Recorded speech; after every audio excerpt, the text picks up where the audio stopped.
A recent study of people who had successfully lost weight and implemented blah blah blah routines in their 20s found that at the age of 40, most had gained back the weight.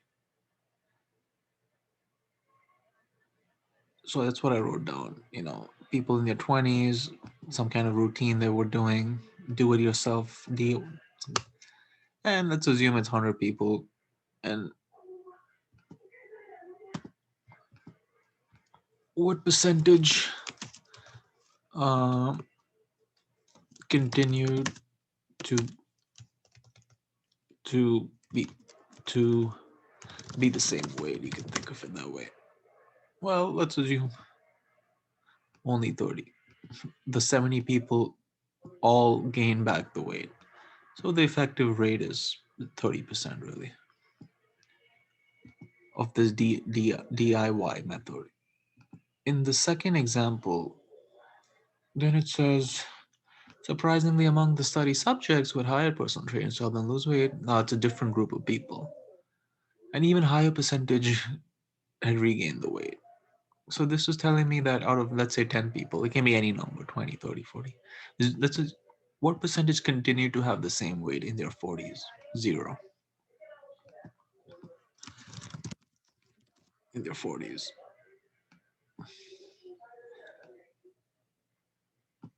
So the effective rate is 0% if you had a trainer in your 20s. So the argument is thus saying, because the researchers concluded that not only that remaining on an effective weight management exercise program is difficult, but also that personal trainers are largely ineffective in helping people to remain. So really, that's the final conclusion, that the personal trainers are largely ineffective in helping people remain. What I think this is saying is that if I was to crystallize the argument, this is the premise that because you see such a bad effective rates for trainers versus DIY methods, um, the conclusion is jumping to the conclusion is that, well, trainers are frankly no good for effective for anyone who wants to be on an effective weight management program long term. Um, so I think that's really what this is saying.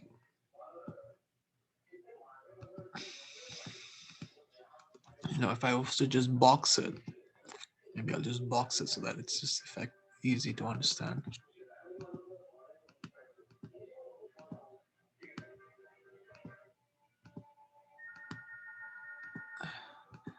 So how do you? One way to weaken it is saying, hey, look. Again, if I go back to what the argument in the red is saying is that because of the 0% versus 30%, uh, let's just blame the trainers. Comparatively, the DIY methods are better because the effective rate is better, 30%. Still bad, but it's still better than if you had a trainer. How do I weaken that? I'm looking for a reason not to blame the trainer, even though these percentages are what they are. The way to do that is, who are these end people? If it's not fair to blame the trainer, if perhaps these 100 people are folks who are frankly sports enthusiasts, or perhaps they're aiming to become basketball players, whereas these 10 people are folks who would frankly they would not be going to the gym anyways, and the reason you know these folks are folks who frankly were maybe nerds, for example, or they would not be going to the gym and they don't really care about sports or any kind of health, and the trainer's stuck with them. That's almost like a much more difficult case. You can think of it.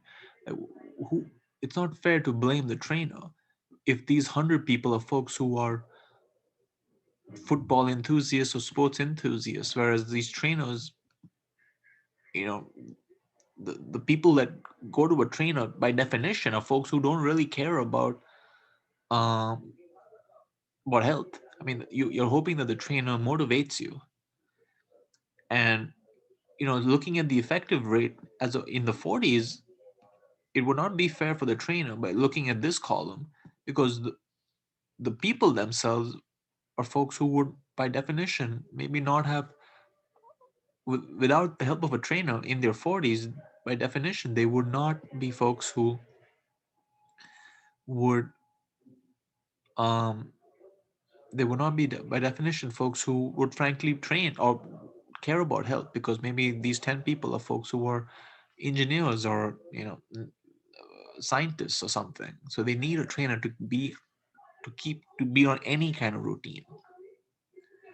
That's how A is not right, because this is frankly telling me that subjects who had trainers had on average more time to exercise than those who did not have. Ah, this is frankly telling me that this is frankly making this column even more strange, because now I'm being told actually these 10 people have more time compared to these 100 people. I don't know about in their 40s or when, but some people hire personal trainers for sports. Well, this is talking about sports specific training. So I don't. This is not talking about these 10 people. It's talking about another group of people who know who hire trainers for sports specific.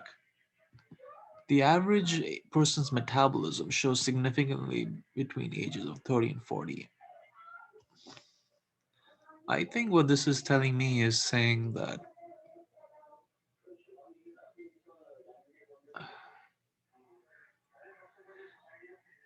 the average person's metabolism slows significantly between ages of 30, making it more difficult for people aged to avoid weight gain. Well, I don't think this has an impact on this argument, because I am being told to give me a reason why, even though the effectiveness percentage numbers are so much better for DIY methods of losing weight compared to a trainer's method, why is it not fair to blame the trainer? This is not telling me metabolism has grown, and if anything, this affects both the 100 people as well as the 10 people. So it's not really affecting my argument as to giving, it's not really helping me weaken, because it's indifferent. It's neither a strengthener, neither a weakener, neither anything. This is just telling me that, hey, going from your 20s to your 40s, it's going to affect both. And it's baked into this effectiveness percentage. That could be one of the reasons why these numbers are so low. But I don't think this is telling me a reason why not to blame the trainer for this percentage so low. Many of the personal trainers hired by the people are also dietitians who help their clients design meal plans. Okay, that's great that these high, but why why if that's the case, maybe that could be the reason why they perhaps lost weight in their 20s. But then why is it not why it's not telling me whether these folks are continuing with these diet plans in their 40s. Nothing in the premise told me that. Also, if anything, this effectiveness percentage should be higher then. If you're doing if the personal trainer also is giving diet solutions, if anything, this that effective percentage should be higher. This E is the answer, because now this is saying, hey, wait a second. These 10 people actually are not, these are not the same. They don't have the same characteristics as these 100 people. These 10 people are only folks who hired a trainer to begin with, because they would never have lost weight in their 20s if not for the trainer. They lack motivation to even go to the gym, to remain on any diet. And because of their trainer in their 20s, they were able to effectively lose some weight. That is why in their 40s now, both these rows don't have any. That is why this effective effectiveness rate has gone down so much is because both of them, frankly, because all of these 10 people, frankly, they only lost weight in their 20s because of the trainer. Now that they don't have a trainer in their 40s, that's why it's 0%. They're scientists, for example. They don't, without a trainer, without someone to give them that motivation, they're not going to train. They're not going to go to the gym.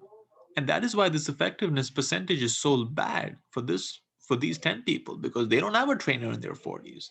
And that is why this weakens the argument, because there's a reason why it's 0% versus 30%. It's because these cases in front of the trainer, the samples, the 10 people given were folks who would never go to the gym. If they would not have maybe lost weight if not for the trainer. That is what it's essentially getting at. That's how you choosy.